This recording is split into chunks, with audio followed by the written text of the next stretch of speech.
So once, sort of every 3 months, I'll just do basic maintenance on the printer. So some of the first things I check are the belts. So I'll check one on the top just to make sure they're not too loose or too tight. And I'll check this one under here as well, just to make sure that one's not too tight or too loose. And then I'll check this one.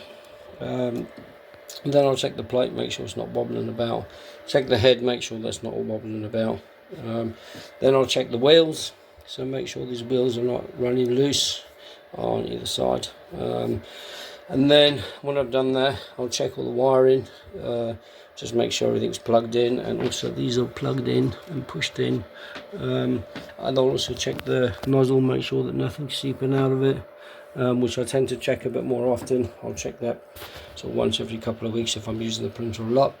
Then I'll check make sure the PTF tubes are all pushed in and clipped in, and make sure that these little blue clips are not coming off.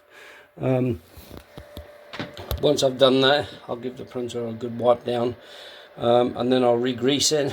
I'll use this to re-grease it, which works really well. And I use a little paintbrush, which comes with it when you buy this grease.